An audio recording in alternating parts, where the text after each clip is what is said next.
മഴതോറും മുൻപേ സീരിയലിന്റെ latest episode review ആണ് പറയുന്നത്. ബാലചന്ദ്രന്റെയും വൈജയന്തിയുടെയും ജീവിതത്തിൽ വലിയ പ്രശ്നങ്ങളാണ് ഉണ്ടായിക്കൊണ്ടിരിക്കുന്നത്. ബാലചന്ദ്രന്റെ മനസ്സ് നിറയെ അശാന്തിയായിരുന്നു. തന്റെ ഭാര്യയായ വൈജയന്തി പലതവണ തന്നോട് സംസാരിക്കാൻ ശ്രമിച്ചിട്ടും ബാലചന്ദ്രൻ അതിനൊന്നും തന്നെ മുഖം കൊടുക്കാതെ ഒഴിഞ്ഞു മാറി.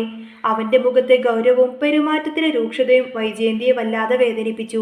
ബാലചന്ദ്രന്റെ ഈ മാറ്റത്തിന് കാരണം താനല്ലെന്നും ഇതിനെല്ലാം പിന്നിൽ അലീനയാണെന്നും വൈജയന്തി വിശ്വസിച്ചു. ബാലചന്ദ്രൻ തന്നോട് കാണിക്കുന്ന അവഗണനയുടെയും ദേഷ്യത്തിന്റെയും മുഴുവൻ ഭാരവും വൈജയന്തി തീർത്തത് പാവം അലീനയുടെ അടുത്തായിരുന്നു. അലീനയോടുള്ള ദേഷ്യം നിയന്ത്രിക്കാൻ കഴിയാതെ പലപ്പോഴും വൈജയന്തി പൊട്ടിത്തെറിച്ചു. എടി, നീ കാരണമാണ് ഞങ്ങളുടെ ഇടയിൽ ഈ പ്രശ്നങ്ങളെല്ലാം തന്നെ ഉണ്ടായത്. നീ വരുന്നതുവരെ ഞങ്ങളുടെ കുടുംബം എത്ര സന്തോഷത്തോടു കൂടി കഴിഞ്ഞതാണെന്നറിയോ? എന്നാ നീ എന്ന പിശാചി ഈ വീട്ടിലേക്ക് കയറി വന്നതോടുകൂടി തന്നെ എന്റെ ബാലചന്ദ്രൻ പോലും എന്നിൽ നിന്നും അകന്നു. നീ അവനെ അങ്ങ് വശത്താക്കി എന്നിങ്ങനെ പലതും പറഞ്ഞു കൊടുത്തിട്ട് വൈജയന്തി അലീനയെ ആക്ഷേപിച്ചു. ഒടുവിൽ അലീനയെ ആ വീട്ടിൽ നിന്നും എന്നേക്കുമായി പുറത്താക്കാൻ തന്നെ വൈജയന്തി തീരുമാനിച്ചു.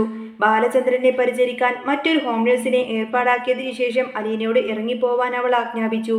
അപമാനത്താലും സങ്കടത്താലും തല കുനിച്ച് അലീന മറ്റു വഴിയില്ലാതെ തന്നെ നിവൃത്തികേട് കൊണ്ട് തന്നെ ആ വീടിന്റെ പടിയിറങ്ങി. അലീനയെ പുറത്താക്കിയെങ്കിലും വൈജയന്തിയുടെ മനസ്സൊന്നും ശാന്തമായിരുന്നില്ല. ബാലചന്ദ്രന്റെ മൗനം അവളെ വല്ലാതെ അലട്ടി. ഒടുവിൽ സഹിക്കെട്ട് വൈജയന്തി ബാലചന്ദ്രന്റെ മുന്നിലെത്തി ചോദിച്ചു, എന്താ ബാലേട്ടാ നിങ്ങൾ എന്നോട് ഇത്രമാത്രം ദേഷ്യം കാണിക്കുന്നത്? ഇത്രയും നാളും നമ്മൾ തമ്മിൽ സന്തോഷമായിട്ട് തന്നെയല്ലേ ജീവിച്ചത്? പെട്ടെന്ന് നിങ്ങൾക്കൊരു അസുഖം വന്നതിന് ശേഷം ആ ഹൃദയം അങ്ങ് കീറി മുറിച്ച് സർജറിക്ക് ശേഷം നിങ്ങൾ ആകെ മാറിപ്പോയി. എന്താണ് ഞാൻ നിങ്ങളോട് ചെയ്ത തെറ്റ്?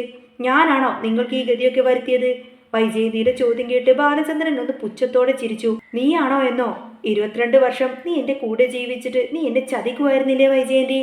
ബാലചന്ദ്രന്റെ വാക്ക് കേട്ട് വൈജയന്തി ഒന്ന് ഞെട്ടി. എങ്കിലും തന്റെ തെറ്റ് സമ്മതിക്കാനൊന്നും അവൾ തയ്യാറായില്ല.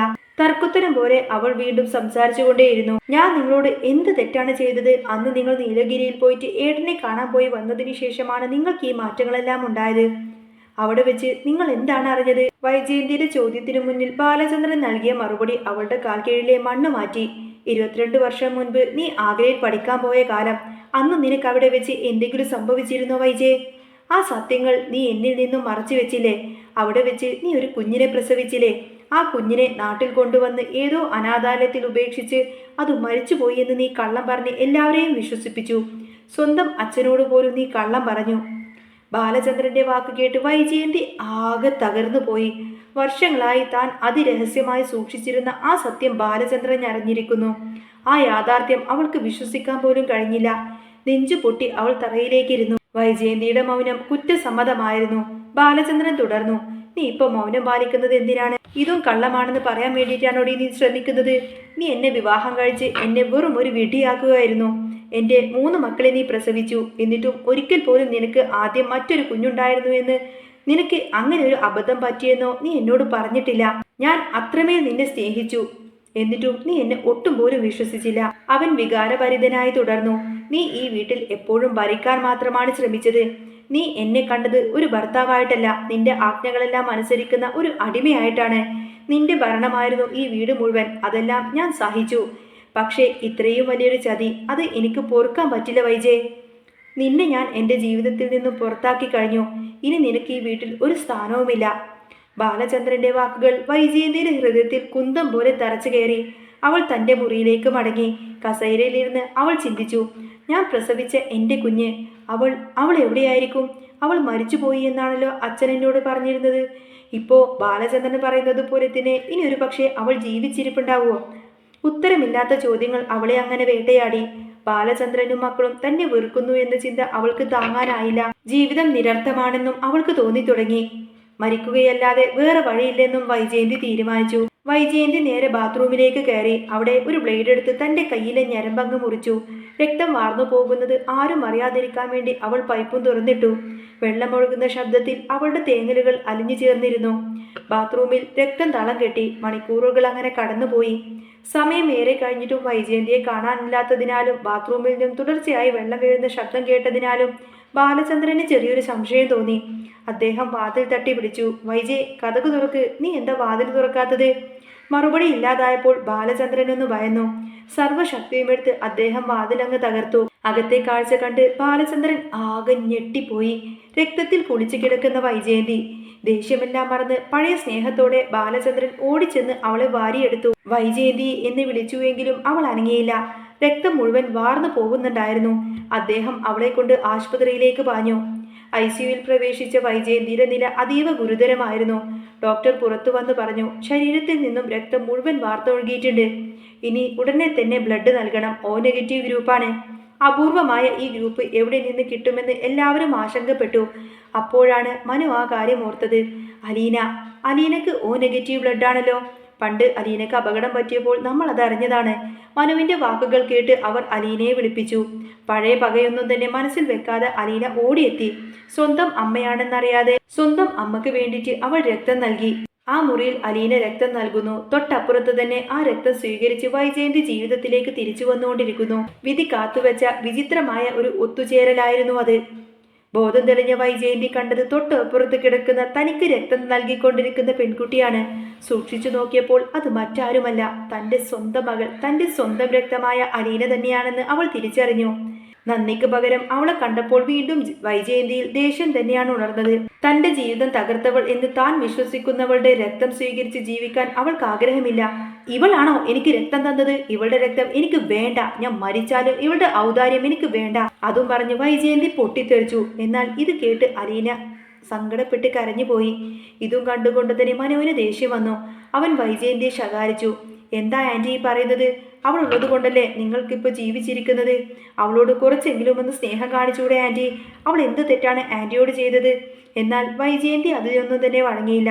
മനുവിനോട് ഇതിൽ നിന്നും ഇടപെടണ്ട എന്നൊക്കെ പറഞ്ഞ് അവൾ അങ്ങ് മുഖം തിരിച്ചു. സങ്കടപ്പെട്ട് അലീന അവിടെ നിന്നും ഇറങ്ങിപ്പോയി. പുറത്തു വന്ന മനു ബാലചന്ദ്രനെ കണ്ടു. ബാലചന്ദ്രന്റെ മുഖത്ത് വിഷമം കണ്ട് മനു ചോദിച്ചു, അങ്കിൾ, എന്താ സത്യത്തിൽ പ്രശ്നം? ആന്റി ഇത്രയും വലിയൊരു കടുകൈ ചെയ്യണമെങ്കിൽ നിങ്ങളുടെ ഇടയിൽ എന്തോ വലിയ കാര്യം തന്നെ നടന്നിട്ടുണ്ട്. എന്താണെങ്കിലും എന്നോട് തുറന്നു പറയൂ. ബാലചന്ദ്രൻ ആദ്യമൊക്കെ ഒഴിഞ്ഞു മാറിയെങ്കിലും ഒടുവിൽ സത്യം തുറന്നു പറഞ്ഞു.